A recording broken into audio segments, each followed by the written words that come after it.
Well, you guys ready to go at it again? Yeah, we're ready. Aaron, you're going to want to see this.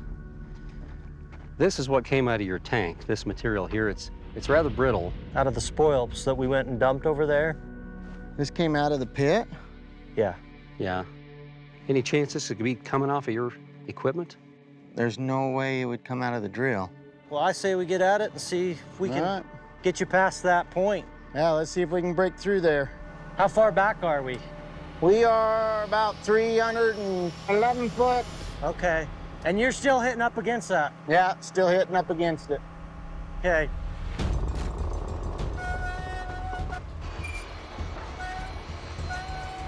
Boy, that thing sounds like it's hitting something hard. What the heck is... Hey, guys, come on down here. So we're coming up about 11 inches every 10 feet. So it was directing you downward, and now you're still on it, but it's allowing you to go upwards. Right. So that tells us something about the shape of this hard layer, or this whatever this impenetrable thing is. So it sounds like you're describing kind of a V. It may not even be a V. It could even be maybe a dome. Oh, really? Because you're not that sharp of a turn. I'm gonna be really fascinated to see what's coming out of that hole. So when you guys get ready to dump the spoils, we definitely wanna put a screen under there and catch it. We definitely wanna analyze that.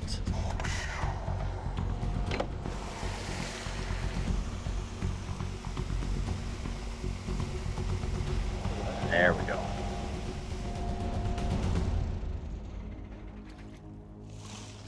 More metal.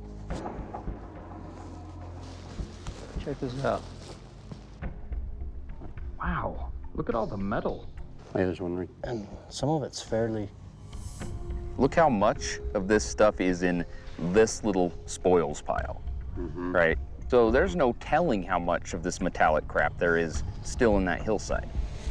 The fact that we're getting all these thin layers of this substance, and Aaron was hitting something so hard with his drill rig he couldn't penetrate it. Are we just chipping away at something much larger under the mesa? I don't know, but we have to find out. We were all eager to see just what the huge dome-shaped object buried inside the mesa could be. So we brought out underground visualization expert Ryan Markintel to feed a specialized robotic camera into the hole we drilled. Oh, wow. So this goes right under the mesa. 400 feet that way. Let's get the equipment, we can set it up. Hopefully you can just climb down, stand in that to feed it in. Easy.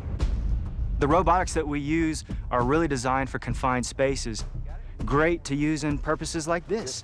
So we brought out a VT100, which is a robot with a PTZ camera on it, 1080p readout. It can be configured in many different forms. Today we're using tracks, just because we're navigating over different types of terrain. Everything seems to be working fine. What we'll do is we'll go ahead and, I'll get down there now and I'll go ahead and put it in the hole. Okay. And then we'll go ahead and start, and we'll keep a visual on everything. All right, so we will start recording right now. Let me at least get some here so it doesn't have to work so hard. Hey, Thomas, if you wouldn't mind, I'm gonna go forward. Just feed it into the hole as I'm going forward. Okay. Okay, go ahead.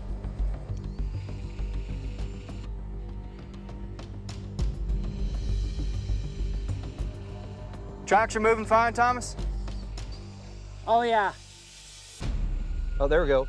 So we bring in this camera that sits on crawlers, and it's designed to crawl up, and it can go up as far as 1,000 feet. How far down is that? We were a little over 10 foot a while ago.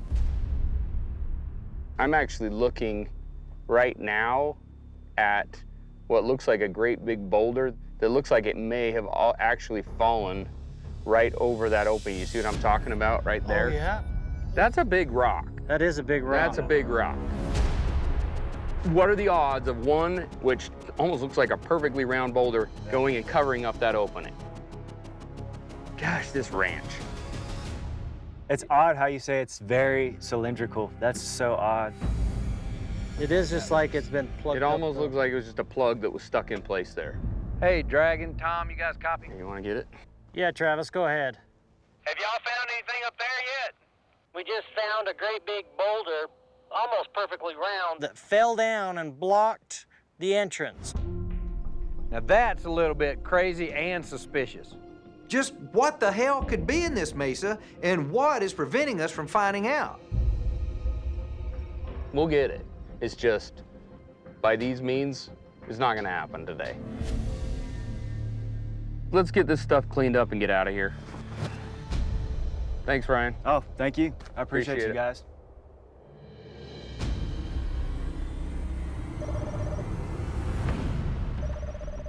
Hey, gentlemen. Hey guys. We've got the analysis back from the lab that did the scanning electron microscope elemental analysis of that material you guys pulled out of the drill hole. Really? Yeah. The next day, Eric received a report from the Materials Science and Engineering Department at the University of Utah about the metal the guys drilled out of the mesa.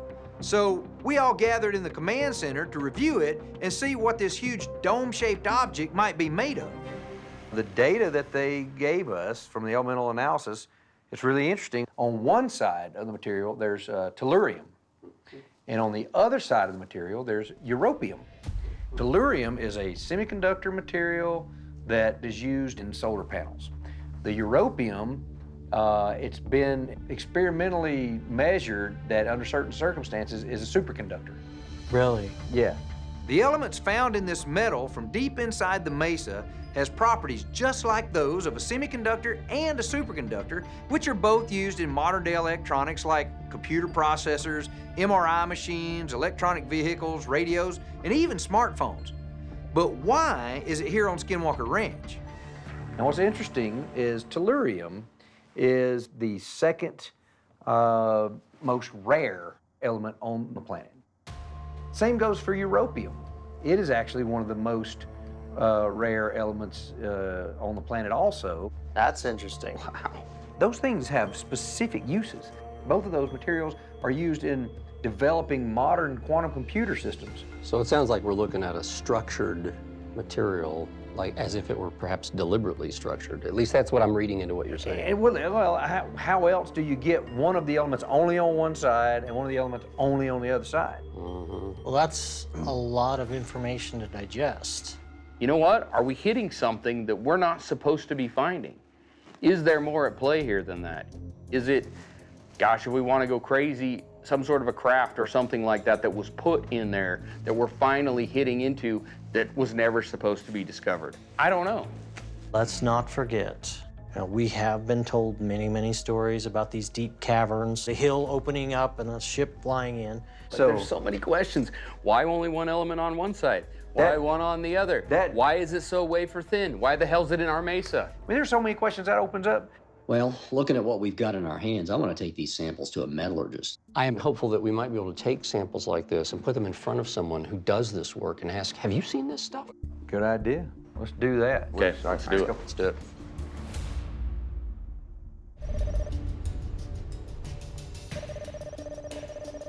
Good morning. Morning. Hey, Travis Taylor. Ravi Chandran. Nice to meet you, sir. Ravi, Eric Bard. Nice to meet you. So you did the analysis of the samples that we sent? Yes, we did. The samples that we looked at are composed of different elements like iron, calcium, and plus oxygen. Okay. The samples look like they've been fused. Now that's interesting. What among the rarer elements did you see in the sample? I'm surprised to see magnesium. There is some evidence for manganese, aluminum, and so on. Mm-hmm. The way I understand it, there was also trace elements of europium and tellurium in the sample. Yes, there is some presence of these rare elements. Okay. They could be manufactured. This material was manufactured as opposed to a natural occurrence? Yes, materials like these are analogous to ceramic oxides they use in space shuttle tiling to protect from burning up during re-entry. That's interesting. That's actually very interesting. If this huge dome-shaped object in the mesa is covered with the same kind of materials that NASA uses to protect space shuttles from burning up when they re-enter our atmosphere, could the rumors we've heard about a spacecraft being buried on Skinwalker Ranch really be true? Well, I hope that we can find more samples in the not-too-distant future and get back out here with more, and maybe get some more details and more data that may help us get to that answer. Sure, we'll be happy to help. Well, this has been real enlightening. Fantastic. Thank Okay. you very much. Good luck with your endeavors. Thank you. Thank you. You too.